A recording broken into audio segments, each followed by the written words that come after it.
you believe we are already at the end of week 2 in the new school year?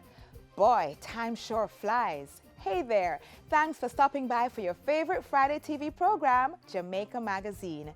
I'm your host, Audrey Williams, and I'll be taking you through the pages today, so stay with us.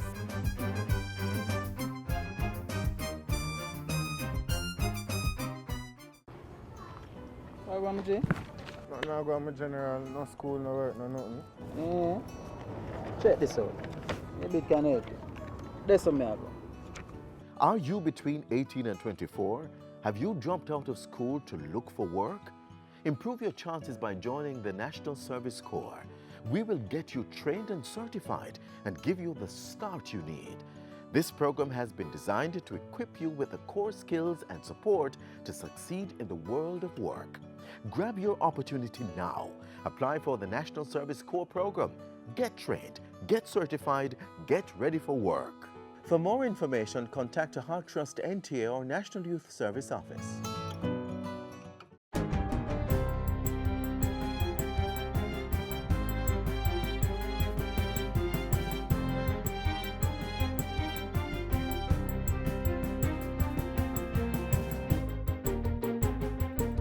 Good day, I'm Theodore Henry, and this is your JIS News for Friday, September 14. The more than 12,000 residents of Longville Park in Clarendon will receive their own health center next year. Security State Minister and Member of Parliament for the area, Rudyard Spencer, made the disclosure on Wednesday. This is the first community I've been to, Mr. Brown, where they are very community-minded, where they take very seriously the whole spirit of community. Mr. Spencer was speaking at this week's handing over ceremony for units in the Longville Vista and Longville Court housing schemes in Clarendon. He revealed that, in addition to the health center, there were also plans to build a school in the area. A silo packer machine valued at $16,000 has been donated to the Jamaica Dairy Development Board at the Bodles Research Station in St. Catherine.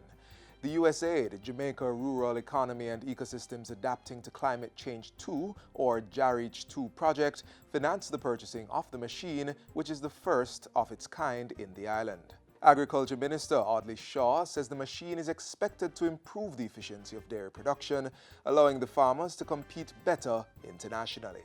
This machine will now allow the JDDB to support small dairy farmers to store fodder as silage in order to continue to provide nutrition to their animals during periods when feed material is scarce or unavailable. In addition, the introduction of this silage making technology to Jamaica gives the dairy farmers an option that could be utilized under appropriate circumstances to become a source of cost savings, thus increasing their farm household income.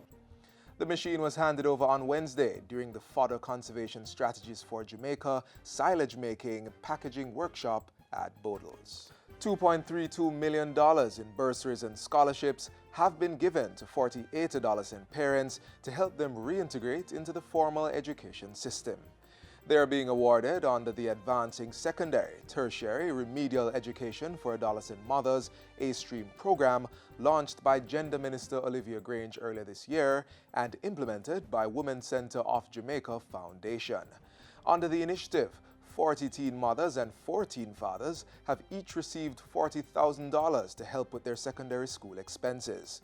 4 mothers who have matriculated to tertiary level education have also each received a $140,000 scholarship. The funds, which cover tuition fees, books, uniforms, transportation and lunch, were presented at a ceremony on Tuesday. The National Environment and Planning Agency, NEPA, has launched the Jamaica Beach Guide that can be accessed at nepa.gov.jm. The Beach Guide allows the general public to easily locate and browse the facilities at recreational beaches across the island.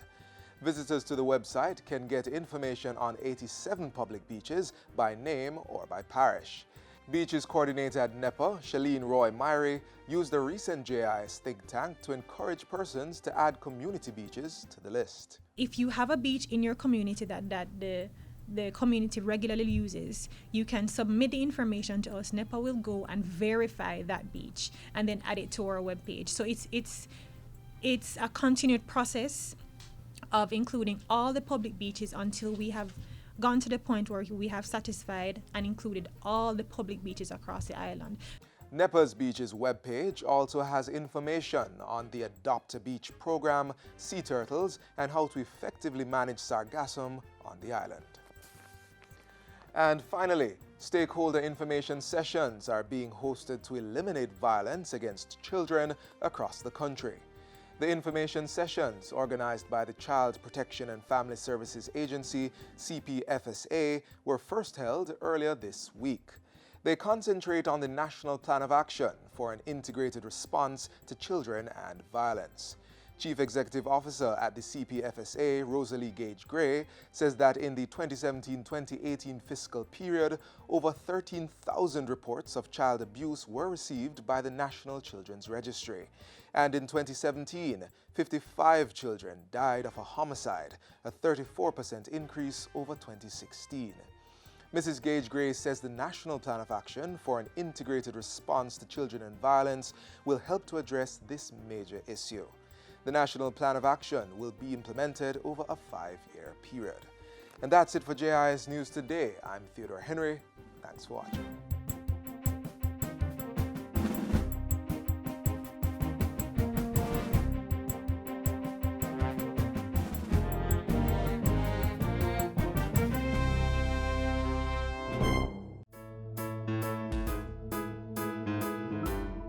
Mommy, Yes, sweetie? how can I change my world? You can change your world by being polite. Good morning. Good morning. Have a nice day. Thank you, Miss. With just one action. We can change the world with acts of random kindness. Stay kind, act kind, be kind. Have you heard about the Acts of Random Kindness program? As the name suggests, it's a violence interruption and prevention initiative that was launched last year by the Jamaica Constabulary Force to instill kindness and good social behavior in our youth. Watch this.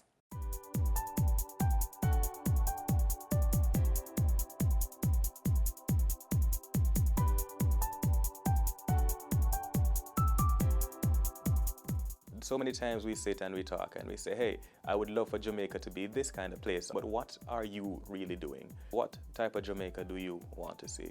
We're hoping to use art to teach Jamaica that it's not the thunder that grows the flower, it's the gentle rain. We want Jamaica to stop thundering for everything and start to put forth gentle rain, especially in the lives of our youth.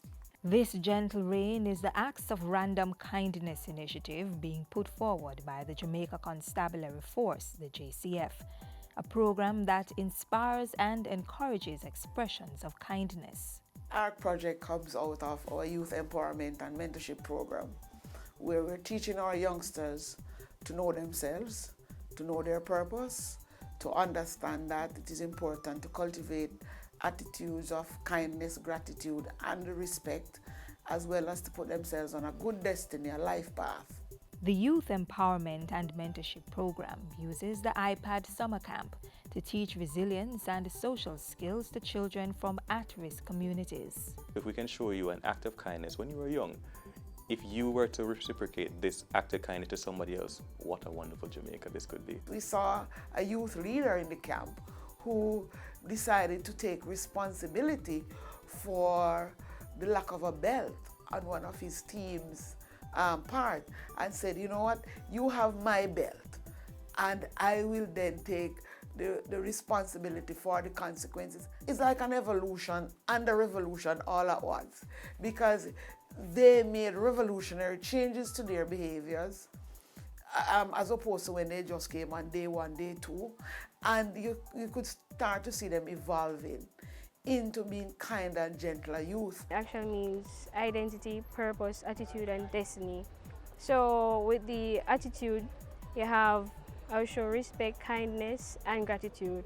It's important because most youths are growing up in very disturbing societies where a level of kindness and love isn't shown. So the camp actually give us that love that is missing from our lives and help us to reflect this on others as well. We want our youth to do tangible acts of random kindness, to be kindness ambassadors in their schools and communities. This will in turn raise the awareness in adults that they too should be agents of change. We are challenging Jamaica to engage in a very self-conscious way in acts of random kindness amongst adults and towards our children. We want you to think kind, Jamaica. We want you to act kind. We want you to be kind. I am ready. I'm ready. I'm ready. I'm ready. You have to have kindness in your heart. You have to be compassionate towards people. Some persons really need it.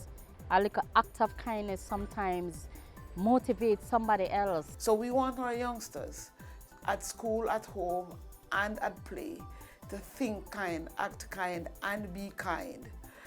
It is a message that needs to be self-conscious. We are inviting you, youth, adults, business places, to take up your link in the chain and bring this initiative to life.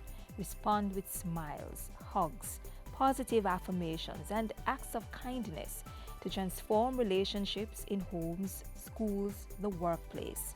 Transform relationships right across Jamaica. If we want a kinder, gentler Jamaica, where all of us want to live, work, and raise family, it is important that each and every one of us start to think about the words that we speak to our children. Start with a kind word. Start by giving a smile and saying good day. Start by saying thank you. Start by giving a hug. Where you can be a mentor, just listen to their concern. Show that you have some degree of understanding and empathy. Be conscious, be aware. The cost to being kind is a state of mind.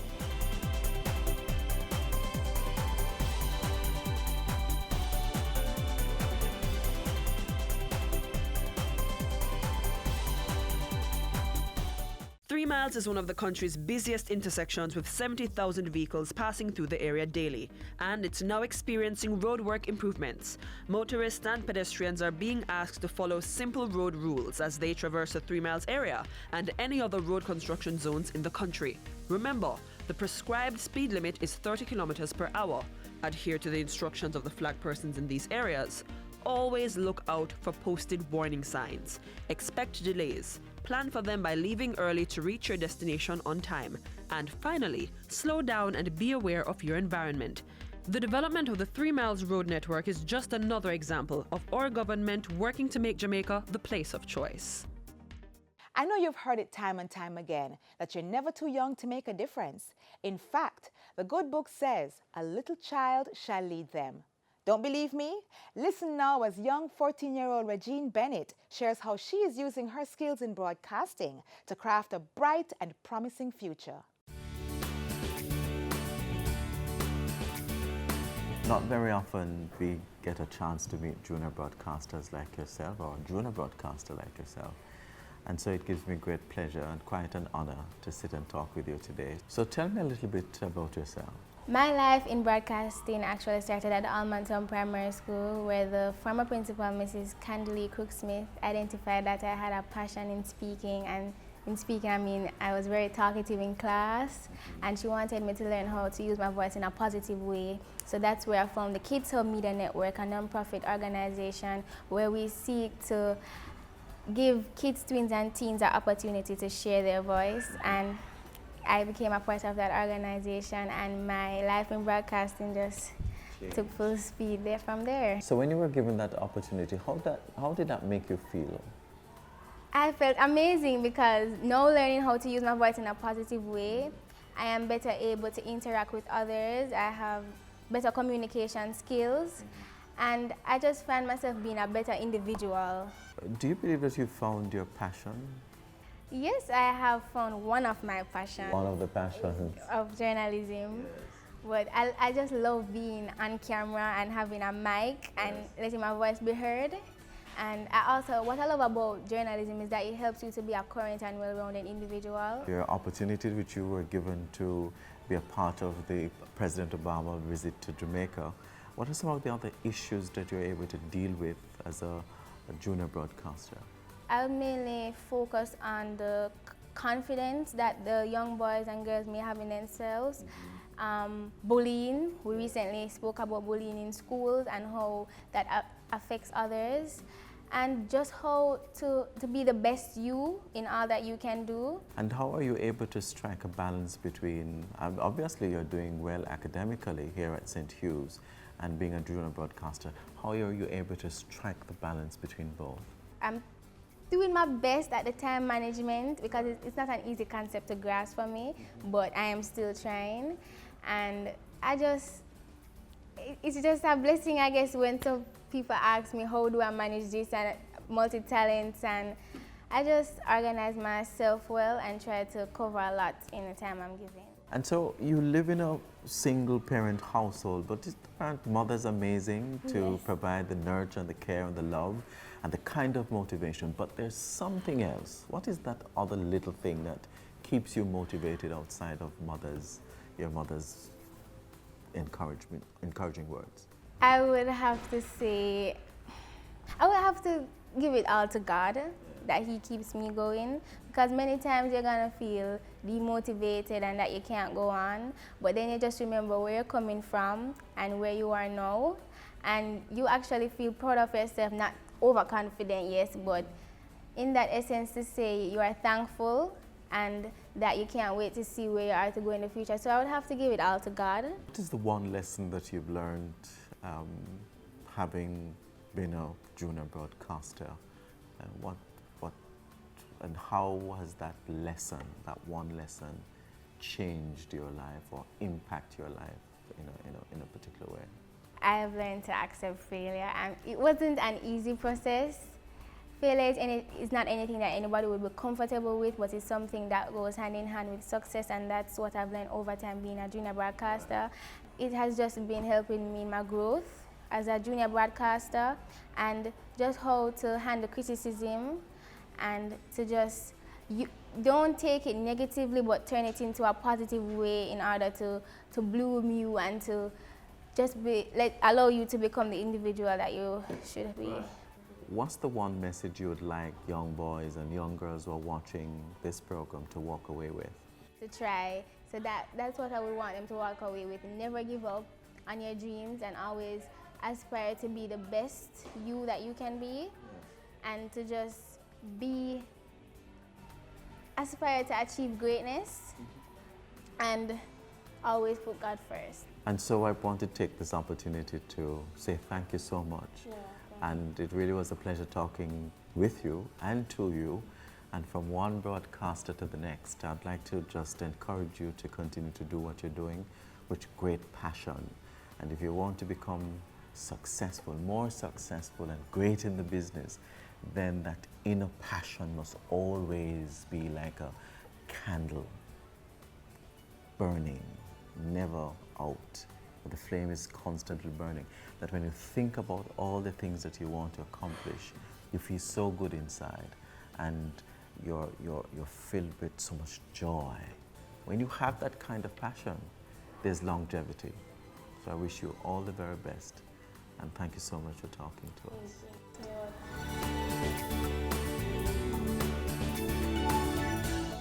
Of course, not all children and young people have great broadcasting skills, such as Regine. Some are good at the sciences, many excel at sports, while others, such as these students of the Edna Manley College of the Visual and Performing Arts, are good at, you know it, the arts.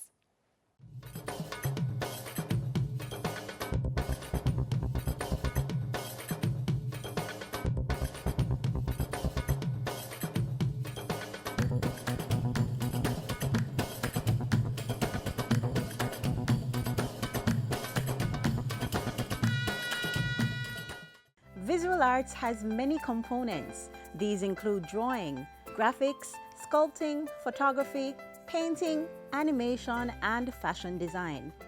And every year there's a university right here in Jamaica that showcases some of the best examples of these art forms. Welcome to this week's edition of the Arts Page.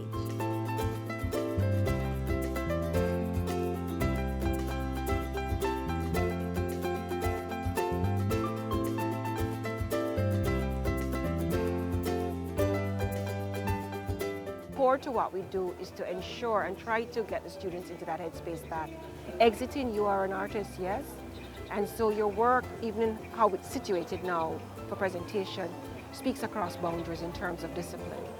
So you would have evidenced individuals whose work came out with a sculptural interpretation from a painting department. So it's using different languages from different medium to create a visual expression, yes, that is unique to that student's interrogation of their particular theme and ideas.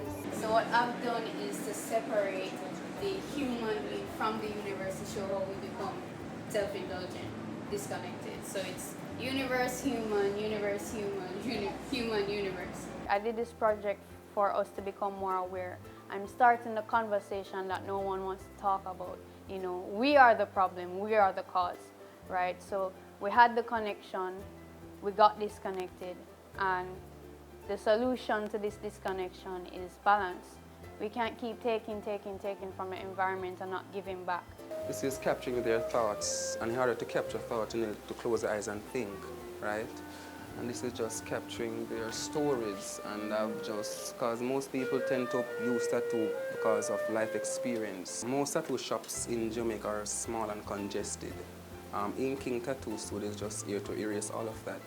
Erasing all those bad perceptions people have about a congested area, pushing forth a luxurious environment for tattoo lovers. If you wear a nice dress and the tattoo is in the way, you can just come purchase a cover-up. It's like how long it lasts? It's 24 hours, and it's waterproof.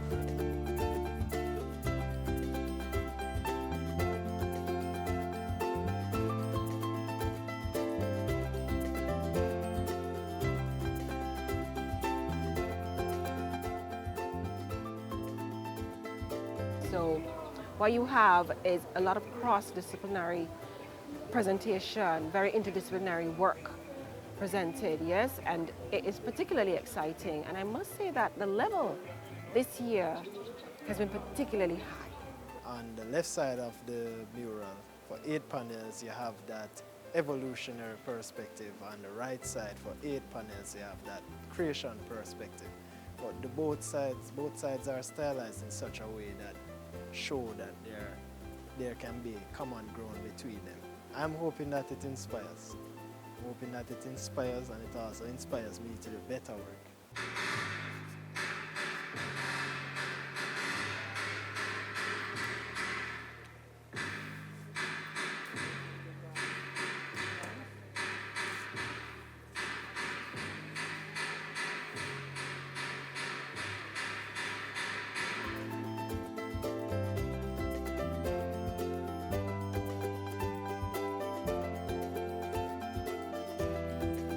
The displays did not just appeal to the sight through the use of print, colors, shapes, textiles, and light, or lack thereof.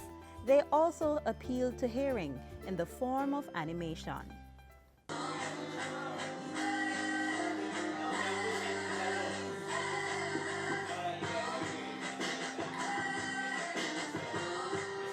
And some even allowed touch and interaction, such as this fun and engaging art room.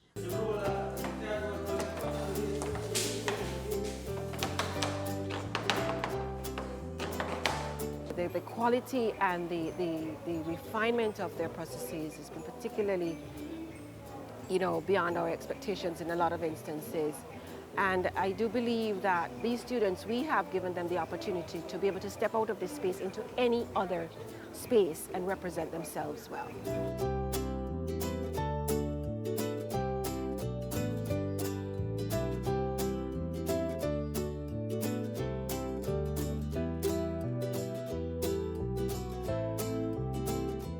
Hear this, youth, older people, mature people, anyone who is listening right now, don't wait for extraordinary moments.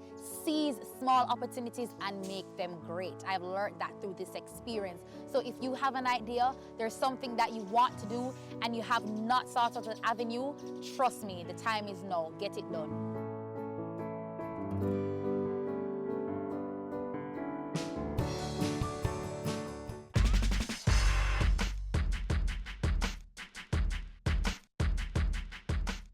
One of the first things that employers look on is not the qualifications.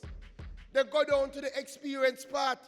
So I am here to say, even though it may be difficult, even if you can find somewhere to volunteer your time, and it might sound like madness, you don't have any money, I'm not telling you to go anywhere far.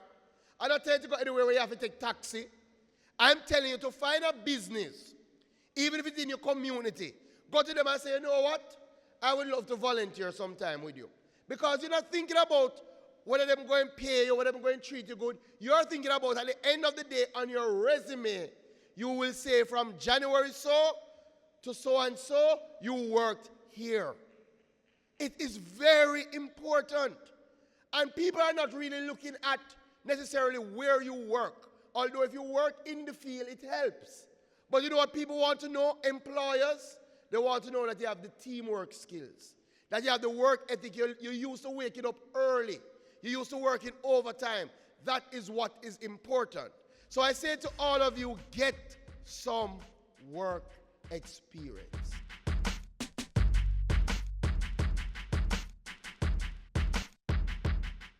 Speeding through life and the traffic lights till somebody get hurt and the tears start cry. Save a life for the kids, for you and I, save kids' lives. Make the road safe whether day or night, for pedestrians, passengers, cars and bikes. Save a life for the kids, for you and I, save kids' lives.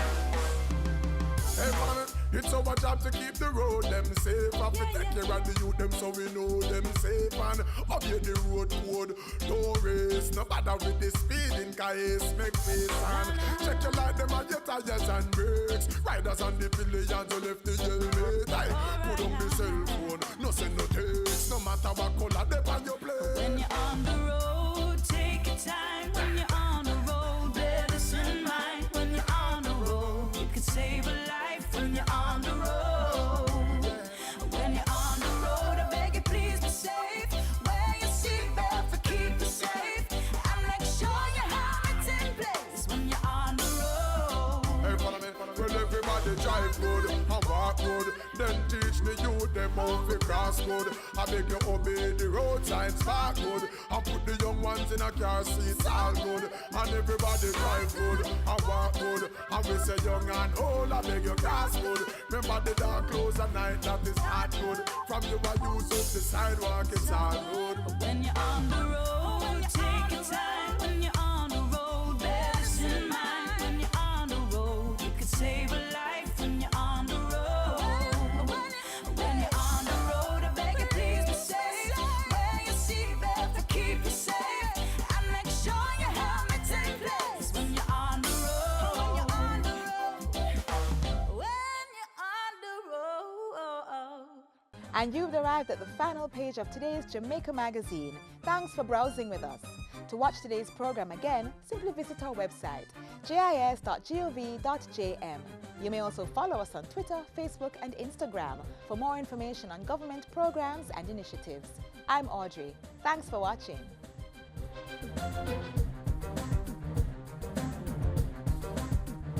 This has been a production of the Jamaica Information Service, the voice of Jamaica.